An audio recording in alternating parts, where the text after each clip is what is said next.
નમસ્તે મિત્રો, કેમ છો? મજામાં? હું છું ગીતા પંચાલ અને આપ સૌનું થેન્ક યુ થેરપીમાં સ્વાગત કરું છું. તમને બધાને એમ થશે કે આ થેન્ક યુ થેરપી એટલે વળી શું છે? આ વળી થેન્ક યુ એમાં કઈ થેરપી હોય? અચ્છા, થેરપી એટલે કેટલું આપણે વિચાર્યું કે થેરપી એટલે શું હોય? થેરપી એટલે કે સારવાર પદ્ધતિ. જ્યારે આપણે કોઈ વસ્તુથી સાજા થઈ શકીએ, કોઈ વસ્તુથી આપણું કામ પૂરું થાય, ત્યારે આપણે એને થેરપી કહીએ છીએ. તો આપણને ઘણી વાર નથી ખબર હોતી કે આ થેન્ક યુ ને થેરપીમાં શા માટે આપણે લેવામાં આવે છે અને એને કહેવામાં આવે છે. તો એક નાનકડી વાતથી ઇન્ટ્રોડક્શન આપીશ કે આ મને કેવી રીતે ખબર પડી. 2012માં કે 10માં હશે, 2010માં મારા હાથમાં એક પુસ્તક આવ્યું હતું અને એમાં મેં વાંચ્યું કે એક લંડનમાં એક લેડી રહેતા હતા અને એમાં એને 70 યર્સના હતા અને એમના હસબન્ડ જસ્ટ રિસન્ટલી ગુજરી ગયા હતા અને એક જ દીકરો હતો જે એમનાથી બહારગામ રહેતો હતો. અને આપણે જાણીએ છીએ કે ફોરેનમાં તો મોસ્ટલી બાળકો અલગ રહેતા હોય છે, પોતાનું કરતા હોય છે અને પેરેન્ટ્સ આવી રીતે એકલા રહેતા હોય છે. તો સી વોઝ ડિપ્રેસ, બહુ ડિપ્રેસ હતા એને. અને એક દિવસ એ ચર્ચમાં જઈને એ ભગવાનને પ્રાર્થના કરતા, લોકો રેગ્યુલર ચર્ચમાં જતા હોય સન્ડે, તો એ પ્રાર્થના કરતા હતા. તો પ્રાર્થના કરતા કરતા એમના આંખમાંથી આંસુઓ જવા માંડ્યા અને ખૂબ રડવા માંડ્યા. તો જ્યારે પ્રાર્થના પતી એ લોકોની પ્રેયર, ત્યારે એમના ફાધર એમની પાસે ગયા અને એમને પૂછ્યું કે તમને કઈ પ્રોબ્લેમ છે, એમ કરી એમની સાથે વાત કરી બધી. પછી એને કીધું કે આવું છે, જસ્ટ રિસન્ટલી મારા હસબન્ડ ગુજરી ગયા છે અને હું આ રીતે છું. પછી એમણે કીધું તમે ક્યાં રહો છો, તમે ક્યાંથી આવ્યા? તો એણે કીધું જે જગ્યા આ ચર્ચથી ઘણી દૂર હતી. તો તમે કેવી રીતે આવ્યા? તો કે હું ટ્રામમાં બેસીને આવી. કે તમને તમારી સાથે કોઈ આવ્યું છે? કે ના, હું સાવ એકલી આવી છું. અચ્છા, તમારી પાસે તમે અહીંથી જવાના પૈસા છે? તો કે હા, બધું છે. તો કે તમારી પાસે આ છે, આ છે, બધું એને બધું પૂછ્યું. તમે તમારું ગુજરાન કેવી રીતે ચલાવો છો? તમને કઈ મની જોઈએ છે? તો કે ના ના, મારી પાસે બધું છે ભગવાનની દયાથી અને ગોડના પ્રેગ્રેસથી. કે પૈસા પણ છે, મારા હસબન્ડ સારા એવા પૈસા મારા માટે મૂકી ગયા છે અને આવી બધી એમણે વાત કરી. તો ફાધર હસવા માંડ્યા કે તો તમે થેન્ક યુ કીધું ગોડને કે આટલું બધું તમારી પાસે છે, તમે 70 યર્સના છો, તમે જાતે એકલા આવી શકો છો અને તમે અહીં આવ્યા છો, તમે ટ્રામમાં જાતે બેસી શકો છો, તમે ઓલ્ડ એજ હોમમાં નથી રહેતા.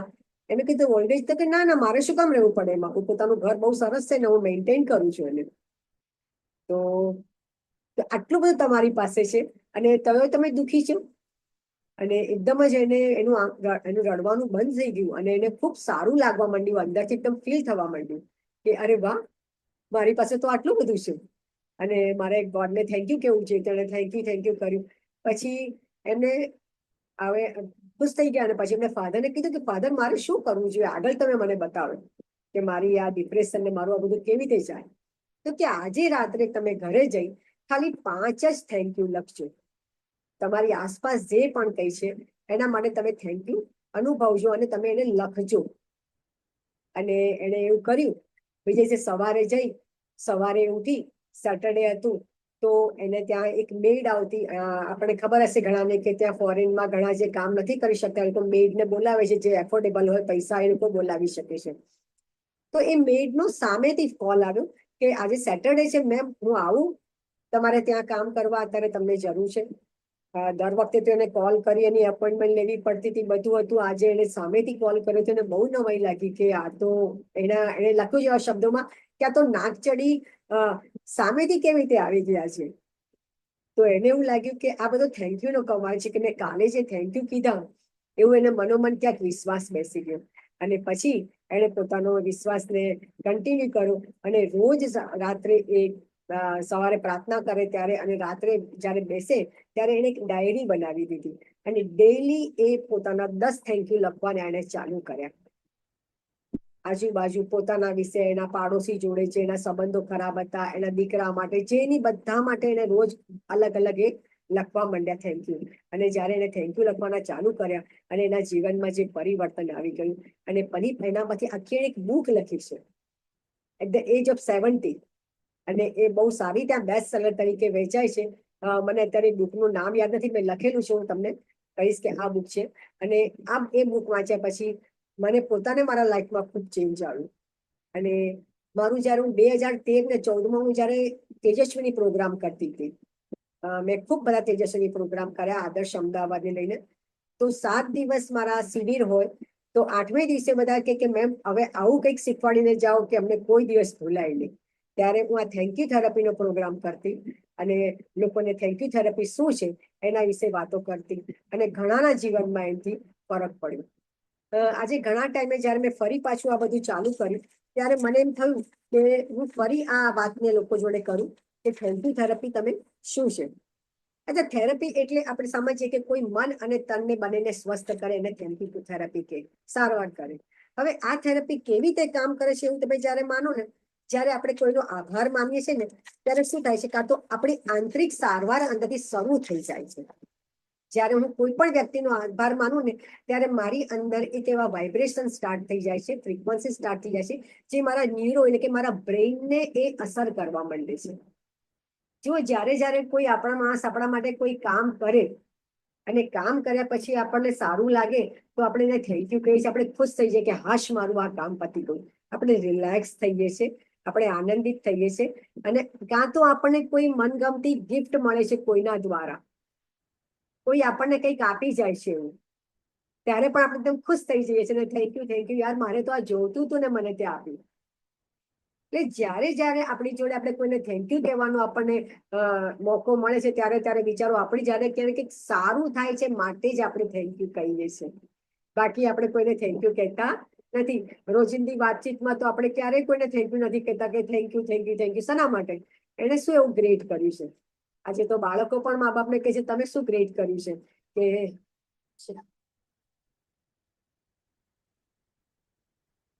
એક સેકન્ડ, કોઈ ફોન કરે છે. તો આજે આપણને એમ થાય કે આજના આ જમાનામાં આ થેન્ક યુ થેરપી કેટલી બધી જરૂરી છે કે ક્યાં ક્યાં કામ કરતી હશે, તો ક્યાં ક્યાં કામ કરે છે આપણે વાત કરી. અને આનાથી ખાસ તો શું થાય છે કે કોઈ આપણા કામને વખાણે તો આપણને ગમે છે, આપણને સેલ્ફ એપ્રિસિએશન મળે છે. જ્યારે મને કોઈ થેન્ક યુ કે ત્યારે મને એમ થાય છે કે હા મેં આ કામ કર્યું તો આ કામ કંઈક વ્યાજબી હશે અને મેં આ કામ કર્યું. જ્યારે આપણે કોઈને થેન્ક યુ કહીએ છીએ ત્યારે કોઈ આપણા માટે તો સારું કરે છે, પણ જ્યારે આપણે સેલ્ફ સેટિસ્ફેક્શન પણ થાય છે. આપણે પીપીટી જોતા જઈશું અને વાત કરતા જઈશું એટલે તમને આઈડિયા આવશે બરાબર કે હું શું કહી રહી છું. થેન્ક યુ થેરપી એટલે શું છે, તો જેમ વાત કરી કે થેરપી એટલે સારવાર.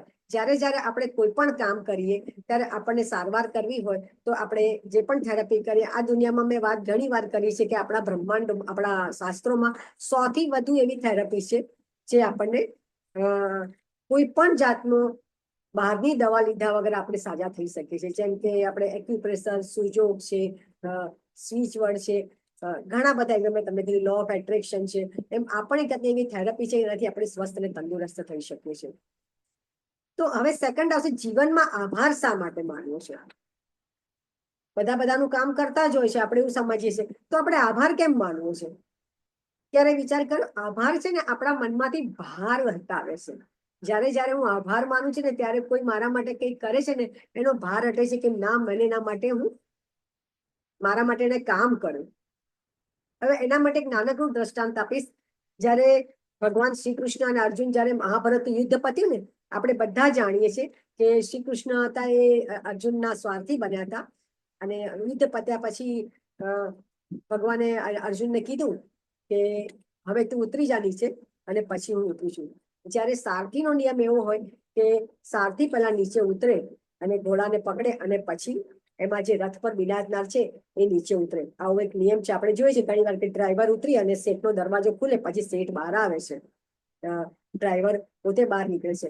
તો અર્જુનને એ વખતે થોડોક અહમ આવી ગયો હતો કે આ યુદ્ધ હું જીતી શક્યો.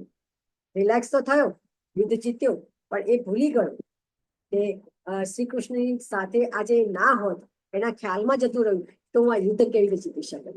એટલે ત્યારે એ જરા કહે છે કે એ હસીને ભગવાનને કહે છે સખા તમે ભૂલી ગયા, કારણ કે બે સખા છે કે પહેલા સારથી ઉતરે પછી રથી ઉતરે. એટલે એમણે એમ કીધું કે આ વખતે આપણે થોડું ઉલટું કરીએ, પહેલા તું ઉતરી જા પછી હું ઉતરું છું. એટલે અર્જુન તો ઉતરી ગયા અને ઉતર્યા એવા તરત શ્રી કૃષ્ણ ભગવાને કૂદકો મારીને નીચે ઉતર્યા અને જેવા કૂદકો મારીને શ્રી કૃષ્ણ નીચે ઉતર્યા એવું તરત જ આખો રથ બળીને ભસ્મ થઈ ગયો. અને અર્જુન એકદમ ભચકો થઈ ગયો કે આવું કેવી રીતે બન્યું, કે આખો રથ કેમ બળી ગયો. એટલે ભગવાનને પૂછ્યો ગભરાઈને 2 મિનિટ તો. એટલે એને એમ કીધું કે આટલા બધા જે શસ્ત્રોનો બાણ થયો તો આટલું બધું જે અનિષ્ટ આપણી સામે આવ્યા હતા એને હું હતો એટલે મેં ઝીલી રાખ્યા હતા અને પકડી રાખ્યા હતા. અને એનામાં એ સામર્થ્ય નતું. અર્જુનને પણ ખબર પડી કે આ તો શ્રી કૃષ્ણ આગળ હતા એટલે બધું અટકી રહ્યું હતું. એ જેવા રથમાંથી ઉતર્યા એવું બધું ભસ્મીભૂત થઈ ગયું. એટલે ઘણી વાર આપણે માનતા નથી કે આપણે કૃતજ્ઞ થઈ જઈએ. આપણા પુરાણોમાં કૃતજ્ઞ અને કૃતજ્ઞ આ 2 અલગ અલગ વસ્તુ લખી છે.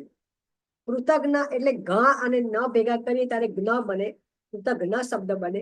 એ કૃતજ્ઞ શબ્દ છે ને એ આપણે અપકારી બનાવે છે. જયારે ઉપકાર પર જયારે આપણે અપકાર કરીએ છીએ ને, કોઈ માણસ એનો ઉપકારનો ગણપાટ નથી કરતો ત્યારે માણસ કૃતજ્ઞ થાય છે. અને જયારે તમે કૃતજ્ઞ ત્યારે થાવ જયારે તમારા માટે કોઈએ નાનું પણ કામ કર્યું હોય અને તમે એના આભારી થાવ અને તેનું આભાર દર્શન કરો ત્યારે તમે કૃતજ્ઞ કહેવાય. એટલે એમાં ગીતામાં વારંવાર શ્રી કૃષ્ણએ અર્જુનને કીધું છે કે તું કૃતજ્ઞ બન. જયારે એમના ગુરુ દ્રોણાચાર્ય એમની સામે આવ્યા, જયારે ભીષ્મ પિતામહ સામે આવ્યા ત્યારે વારંવાર કૃષ્ણને એને સવાલ પૂછ્યું કે આવું કેમ થયું, આમને તો હું પ્રિય શિષ્ય છું. એટલે કે દરેક માણસ પોતાની ફરજ બજાવી રહ્યા છે. ગુરુ દ્રોણાચાર્ય પણ અત્યારે હસ્તિનાપુર જોડે બંધાયેલા છે એટલે એમની ફરજ બજાવી રહ્યા છે. એટલા માટે એ તારી સામે છે. પણ એણે જે શસ્ત્રો શીખવાડ્યા છે, તને જે વિદ્યા શીખવાડી છે, આજે તું એના માટે કૃતજ્ઞ બન અને એ વિદ્યાનો તું પરિચય આપ અને એની કસોટી પર ઉતર. ત્યારે ભગવાને વાત કરી છે. અને ત્યારે એક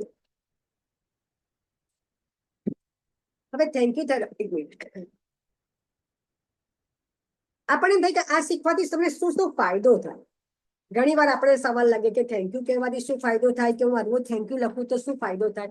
તો મેં આગળ જેમ તમને બ્રિટનના લેડીની વાત કરી તો એને ખૂબ ફાયદો થયો. તો આપણે એના ફાયદાઓ ગણીશું કે કયા કયા ફાયદા ગણીશું. એક તો આપણને સ્વનો અને બીજાનો સ્વીકાર થાય છે. એ કેવી રીતે? જ્યારે જ્યારે આપણે સમજીએ છીએ ત્યારે આપણને આપણી લિમિટેશન એટલે કે આપણી મર્યાદાઓ ખબર પડે છે કે બધું હું એકલી નથી કરી શકતી, કાં તો હું એકલું આવું કરી શકું નહીં. મારી જોડે જોડે કોઈ જોડાય ત્યારે જ હું આ કામ કરી શકું. સહયોગ અને સહકારિતાની ભાવના વિકસે છે આપણામાં. વિચાર કરો કે અત્યારે જયારે હું આ લેક્ચર આપી રહી છું, તમારી સાથે કે વાત કરી રહી છું, તો આ ટેકનોલોજી કોઈકે ગોતી છે. આ ઝૂમ એપ તો મેં ડાઉનલોડ કરી અને આમાં લાવી, પણ એ ઝૂમ એપ બનાવનાર કોઈક હતું. આ ટેકનોલોજી બનાવનાર ત્યારે આપણે આવી રીતે મળી અને વાત કરી રહ્યા છે. તો ત્યારે મારે ઝૂમ એપનો આભાર માનવો જોઈએ. આ ઝૂમ એપ ચાલુ કરવામાં મારા દીકરાએ મને મદદ કરી અને શિડ્યુલ ગોઠવામાં મદદ કરી, તો મારે એના માટે થેન્ક યુ કહેવું જ રહ્યું. તો આવું બને છે. આપણે ત્યારે બીજાનો સ્વીકાર કરીએ છીએ, આપણી લિમિટો આપણને ખબર પડે છે. આપણી અંદરનો અહંકાર થોડો ઓછો થાય છે કે ના બધું મારાથી જ થાય, હું બધું કરી લઈશ. અત્યારે તો બધાને કેવું છે બધું હું જ કરું છું, કંઈ પણ કર્યું તો મેં કર્યું એવી ભાવના છે. આપણે કે ને મેં લાયા હતા, પેલું એક એડવર્ટાઇઝમેન્ટ છે, કોઈ પણ કોણ લાવી તો બધામાં મેં લાયા છે એવું કે છે. એટલે આપણને આપણું મેં બહુ છે. તો એ આપણું મેં અટકે છે ને આપણે બીજાને સ્વીકારી લઈએ છીએ કે મારી આસપાસ આટલા લોકો છે અને આટલું કામ કરી રહ્યા છે. હું જયારે મારા લેક્ચર્સ કહું છું ત્યારે ઓલવેઝ પહેલા હું કહું કે તમે તમારા આગળના રિસોર્સિસ તમે જુઓ કે તમે અત્યારે કયા કયા રિસોર્સિસ વાપરી શકો. તો મારા ખ્યાલથી મેં મારા સ્વિચ વર્ડમાં અને લો ઓફ એટ્રેક્શનમાં કરાવડાવેલી લોકો પાસે કે તમારી આસપાસ શું શું છે તમે જુઓ. આપણી આસપાસ એટલી બધી વસ્તુ હોય છે પણ આપણે એને નજરઅંદાજ જ કરીએ છીએ. તો સહયોગ અને સહકારની ભાવના વિકસે છે. રાગ દ્વેષ ઓછા થાય છે, બીજાના દોષ દેખાતા નથી. જ્યારે જ્યારે આપણે આ કામ કરીએ ને ત્યારે આપણે જેની જોડે અણબન થઈ હોય ઘરમાં, કુટુંબમાં, ફેમિલીમાં, તો તરત જો યાદ કરીએ એના વિશે થેન્ક યુ લખીને ત્યારે તરત ખબર પડે અરે યાર એને ભૂતકાળમાં તો આટલી બધી મદદ કરી છે આ માણસે, પણ આજે કંઈક એવું થયું અમારા બે વચ્ચે જેના કારણે માણસ મારાથી નારાજ છે. તો જયારે તમે થેન્ક યુ થેરાપી કરો છો અને લખો છો એના વિશેના આભાર લખો છો ને ત્યારે તમે ભલે એને થેન્ક યુ નથી કહેતા પણ તમારા મનમાં એના માટેનો કશાય થોડો ઓછો થાય છે અને એને સામે આપણા વાઇબ્રેશન પહોંચે છે, ફ્રીક્વન્સી પહોંચે છે. જો વિચારો વાઇબ્રેશન આપે છે, શબ્દો વાઇબ્રેશન આપે છે, પણ જયારે ઇમોશન્સ જોડે જોડાય ને ત્યારે ફ્રીક્વન્સીમાં ડેવલપ થાય છે અને એનું મ્યુઝિક ત્યાં આગળ પહોંચે છે અને સામેવાળા માણસને અસર કરે છે, જીવનમાં સમૃદ્ધિ લાવે છે. કારણ કે જયારે આપણે થેન્ક યુ કહેવા માંડીએ ને તો આપણે થેન્ક યુ ના સર્કલમાં આવી જઈશું અને લો ઓફ એટ્રેક્શન એવું કહી તમે જે સર્કલમાં આવો ને એ સર્કલમાં ગોળ ગોળ ચક્કર ફર્યા કરે.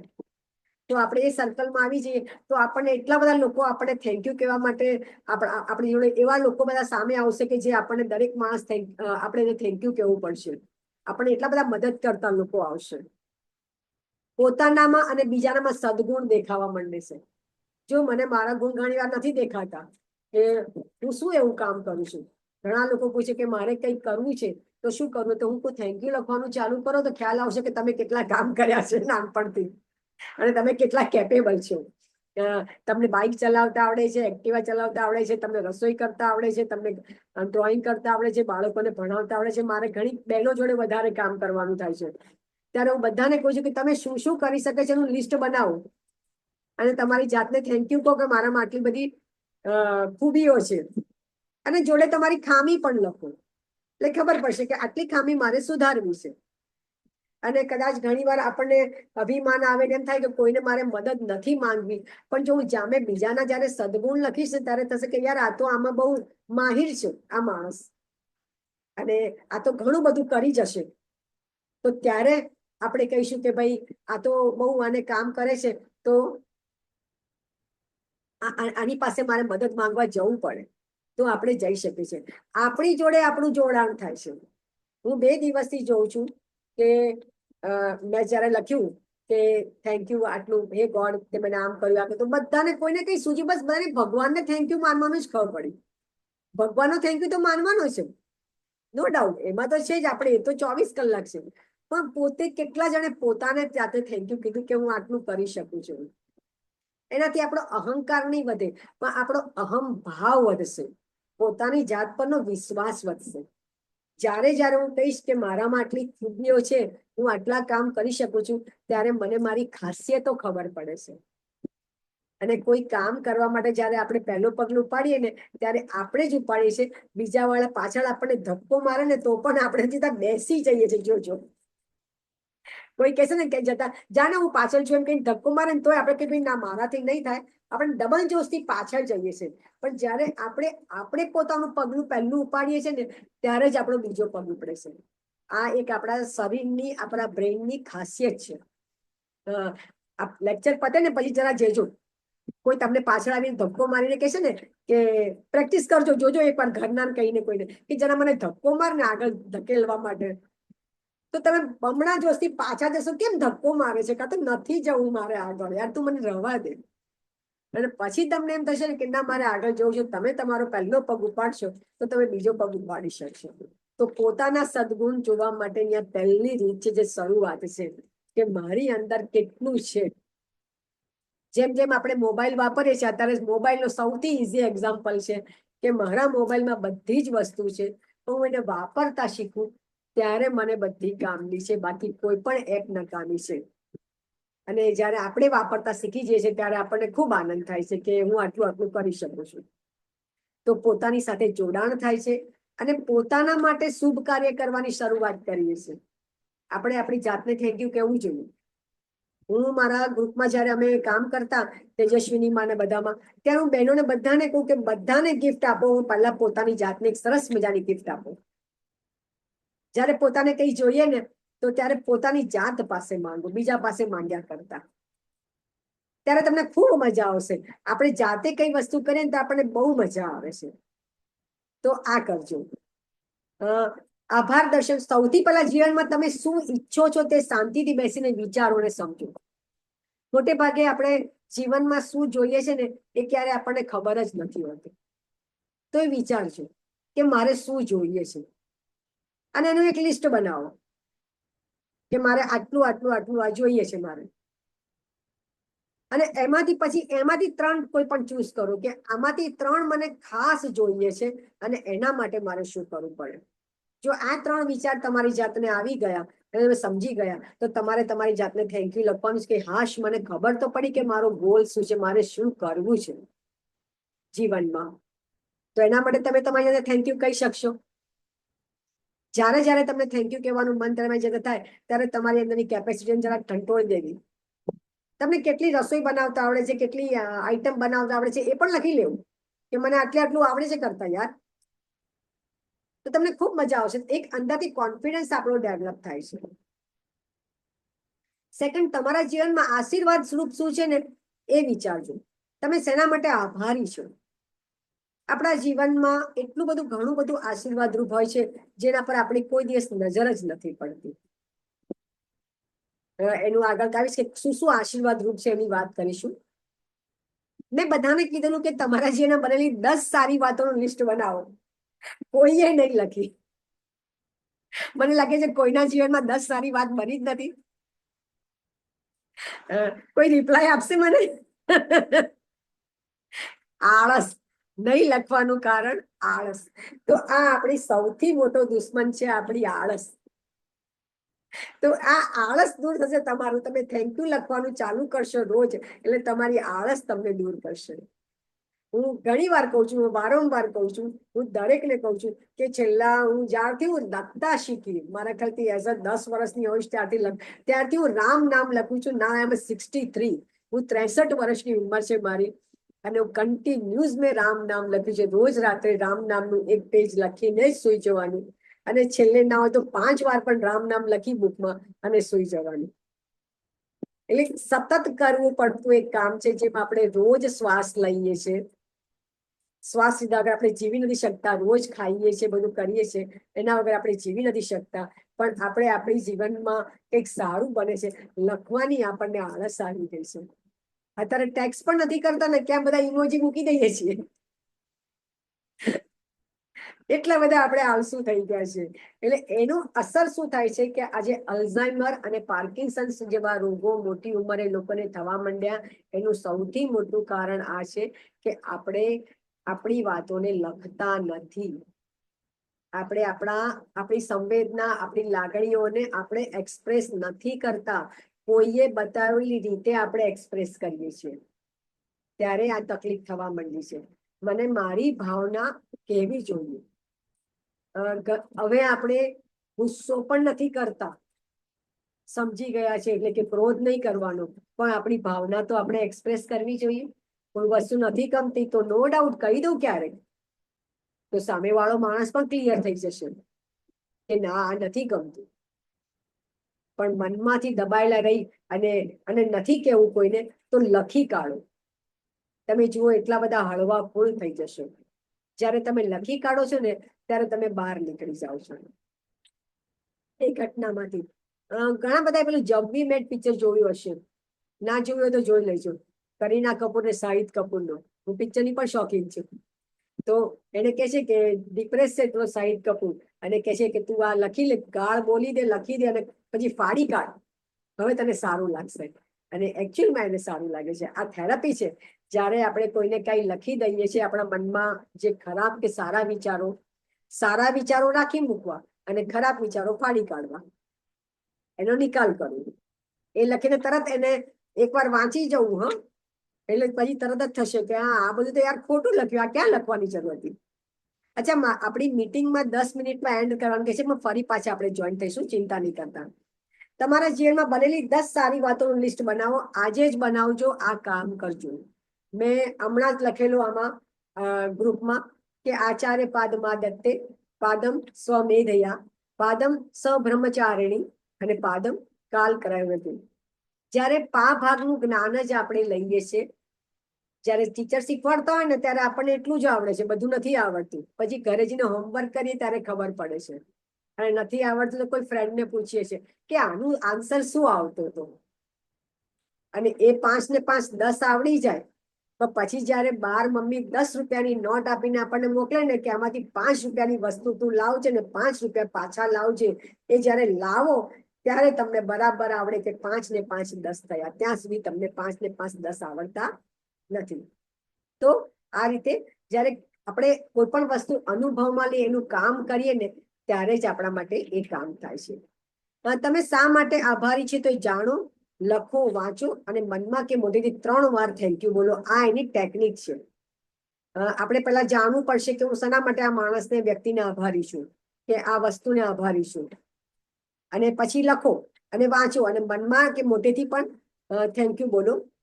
આનાથી આપણો અહંકાર ઓછો થાય છે ને નામશેષ થઈ જાય છે. કારણ કે મને બહુ એવું છે કે બધું હું જ કરું છું, એટલે મને તરત ખબર પડે છે કે ના, આ બધું કરવા માટે બહુ લોકો મારી સાથે હતા. હું જે રસ્તો પર ચાલી રહી છું એ રસ્તો તો કોઈ ગવર્મેન્ટે બનાવ્યો, કોઈ કોન્ટ્રાક્ટરે બનાવ્યો. આપણે અત્યારે રસ્તા ચોમાસામાં તૂટી જાય ને ત્યારે આપણે એ લોકોને ગાળ તો પણ પેટ ભરીને આપીએ છીએ, વખોડીએ પણ છે સરકારને, પણ એ રસ્તા પર ગાડી જયારે સડસડાટ જતી હોય ને ત્યારે હાઈવે પર, હમણાં જસ્ટ અમે જયપુર ફરીને આવ્યા અને ત્યારે એવા બધા રસ્તા સરસ ગવર્મેન્ટે કરી કાઢ્યા છે હાઈવે ના, ત્યારે એમ ત્યાં મસ્ત મજાના પુલો બની ગયા અને ગાડી સડસડાટ જાય છે, તો ત્યારે આનંદ થાય. પણ જો અહીંયા ચોમાસામાં રસ્તા બગડે ત્યારે આપણે એને વખોડીએ તો અહંકાર ઓછો ને નામશેષ થાય છે. અને આપણી આસપાસ આપણે સરળ સુંદર સ્વચ્છ દુનિયાનું નિર્માણ કરે છે. જેમ મેં તમને પહેલા જ કીધું કે એ લેડીએ પોતાનું ધીમે ધીમે એનું આખું બદલાઈ ગયું એનું એટીટ્યુડ, અને એ ઘણા લોકોને મદદરૂપ થયું. હવે આના માટે ખાસ પહેલા પૂછવાનું કે આભાર દર્શન તમે કેવી રીતે જાણશો? કોઈ કહેશે મને કે તમે જન્મીને તરત બધું તમારા માટે કરવા માંડ્યા હતા? બાળપણની જરૂરિયાત કોણ પૂરી કરતું હતું? ચલો હવે આવી ગયું, કોને આભાર માનવો? તો માતા પિતાને પહેલો આભાર માનવો હંમેશા. આપણને ખબર છે આપણે કેવી રીતે મોટા થયા. હું જન્મી કયા હોસ્પિટલમાં, મને કેવી રીતે ડોક્ટરે બહાર કાઢી. મમ્મી ઘણી વાર કહેતી હોય કે તું નાની ત્યારે તને આમ થયું તેમ થયું. હું જાતે તો સાજી થઈ નથી. કેટલું બધું રાતના ઉજાગરા એને કર્યા હશે, ડોક્ટર પાસે લઈ ગઈ હશે, ડોક્ટરે દવા આપી હશે, ત્યારે મારું અત્યારે હું આટલી મોટી થઈ. તો એ મારી બાળપણની જરૂરિયાત કોણ પૂરી કરતું હતું તે કરીએ તો વિચારશો ને ત્યારે ખબર પડશે કે મારા માતા પિતા મારી બાળપણની જરૂરિયાત પૂરી કરી. મારી જે ડોક્ટર હતા, મારા ઘરના દાદા દાદી, એ લોકોએ મારી જરૂરિયાત પૂરી કરી. આજે મને ઘણા પૂછે કે બેન આટલી બધી વાર્તાઓ કેમ આવડે છે? ત્યારે હું કહું કે મારા દાદા ખૂબ વાતો કરતા હતા, ઘણી વાતો કરતા હતા, અને એમની પાસે આમ ખજાનો, અઢળક ખજાનો હતો. એટલે આજે મને આટલી વાર્તાઓ આવડે છે. 100 જેટલી વાર્તાઓ મોઢે કરી શકું છું. એનું કારણ કે મારા માતા પિતા અને મારા દાદાએ ખૂબ વાર્તાઓ કરી છે, મને તો આવડે છે. તો એના માટે મારો આભાર છે એમનો, કે આજે એમના કારણે મને જીવનની આટલી બધી સારી સારી વસ્તુઓ જાણવા મળી છે. આજની મોટા ભાગની જરૂરિયાતો કેવી રીતે પૂરી થાય છે બોલો? આપણે બધા સ્ત્રી છીએ, બધા વર્કિંગ નથી હોતા, તો ઘણા વર્કિંગ છે, પોતે કમાય છે, પણ જે નથી એના હસબન્ડ જ ઘરનું પૂરું કરે છે. ભલે હું ઘર ચલાવું છું, પણ મારા મોજ શોખ બધું છે. મારે હું ફરું છું, જે એક્ટિવા છે, જે ગાડી છે, જે મારી પાસે કપડા છે, દરદાગીના છે, એ બધું ક્યારેક માંગીને ક્યારેક વગર કીધે મને એને આપી છે. તો આ જરૂરિયાતો મારી એને પૂરી કરી છે. તો એના માટે મારા જીવન સાથીનો આભાર. તેના માટે આપના અને પોતાના કયા કયા પ્રયત્નો છે? આપના જીવનમાં આપના સિવાય બીજા કોનું કોનું યોગદાન છે? વિચાર કરો. તમને ભણાવનાર શિક્ષકોનું યોગદાન હતું. હું આજે પણ કહું કે હું મારા એક શિક્ષક હતા, અમારા ટીચર માલતીબેન દલાલ, મને આજે પણ એમનું યાદ છે. સ્કૂલ ટાઈમમાં હતા અને એ અમારા ઇંગ્લિશના ટીચર હતા. અને હું આ દાખલો હંમેશા બધાને આપું છું કે જ્યારે કોઈ ક્લાસમાં અમે બહુ લખીને થાક્યા હોય, એક્ઝામ ટાઈમ આવે અને ટીચર આવીને પહેલા જ અમને પૂછે પ્રેમથી કે આજે શું કર્યું તું બાળકો આખો દિવસ? એમના લેક્ચર હંમેશા છેલ્લા 2 હોય. એટલે અમે કે આજ તો બહુ બધા ટીચરે લખાવ્યું છે, બહુ હાથ દુખે છે મેડમ. એટલે કે સારું, તો હાથને બંધ કરી દો, નોટબુક બંધ કરી દો, આજે આપણે મગજને કામ આપીશું. અને જે દિવસે એમ કહીએ કે આજે તો બધું બહુ મોઢે કરાવડાવ્યું, સવાલ જવાબ કર્યા, બસ મગજ બંધ અને હાથને કામ. આજે આપણે બધું લખીશું, લખવાનું બાકી છે તો. અને આ કારણે એમણે અમને એક વસ્તુ જીવનમાં શીખવાડી. હું જયારે 7 કે 8 સ્ટાન્ડર્ડમાં હતી ત્યારે મારા ટીચર હતા, 10th સુધીના ઇંગ્લિશના ટીચર હતા, અને એમણે ત્યારે શીખવાડ્યું કે જયારે મગજ બહુ થાકી જાય ને ત્યારે હાથને કામ આપવાનું, અને હાથ થાકી જાય ત્યારે મગજને કામ આપવાનું, પણ નવરા નહીં બેસવાનું ત્યારે. કારણ કે આ તો ભૂત છે, ભૂતને કામ આપવું પડે, મન તો આપણું, નહીતર તો કોઈ બીજા બધા વિચારોમાં ચડી જાય. આ ભૂતની વાત બધાએ સાંભળી હશે કે એક માણસે જીન પકડ્યો અને પછી એને કીધું કે એને કામ આપવું પડશે તારે, મને હું તને ખાઈ જઈશ. પેલો બિચારો કામ આપી આપીને થાકી ગયો, પેલો ફટાફટ બધું કામ કરી નાખે, મન તો તરત જ જતું રહે છે ને ક્યાંયનું ક્યાંય. એટલે તરત એને પછી એક સીડી બનાવી અને કીધું જયારે કઈ કામ ના આપું ત્યારે તારે સીડીથી ચડ ઉતર કરવાનું. એટલે મન અવતારે સીડી ચડ ઉતર કર્યા કરે છે આપણું. સંસાધનો, રિસોર્સિસ, શું તમે જન્મ્યા તે હોસ્પિટલ તમે બનાવી હતી? પ્રશ્ન પૂછો જાતને. તે હોસ્પિટલમાં રહેતા ડોક્ટરોને, એની નર્સને તમે આભાર માની શકો છો. બહુ આનંદ થશે. જે ઘરમાં પાલન પોષણ થયું છે તમે બનાવ્યું હતું? ના. કોણે પપ્પાએ કે દાદાએ કે જેણે પણ બનાવ્યો છે તો એમનો આભાર. જે શાળામાં ભણાય તે કોણે ઊભી કરી હતી? હું જે શાળામાં ભણી હતી એક જૈન ટ્રસ્ટની શાળા હતી અને ખૂબ બધી જૈન ફ્રેન્ડ્સ મારી બધી હતી અને એના કારણે આજે પણ મારી આજુબાજુ ઘણા બધા જૈન છે અને મને એમનું નોલેજ બહુ છે અને એના માટે પણ મેં એમના બહુ પુસ્તકો વાંચ્યા. તો એના માટે મારો આભાર.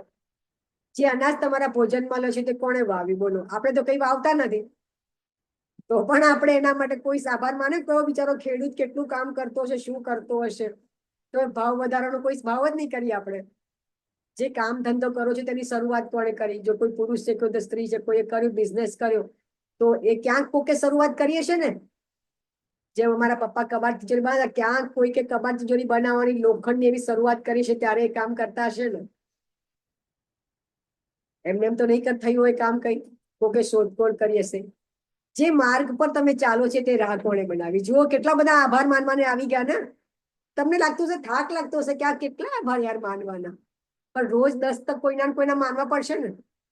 અને જુઓ જીવનમાં જે પરિવર્તન આવે, 1 મહિના પૂરતે તમે આ કામ કરશો અને 1 મહિના પછી જયારે હું તમારી સાથે વાત કરીશ ને ત્યારે તમે મને કહેજો. આપણે મહિના પછી ફરી વાત કરીશું કે જીવનમાં કેટલું પરિવર્તન છે, પણ કરવું પડશે કામ.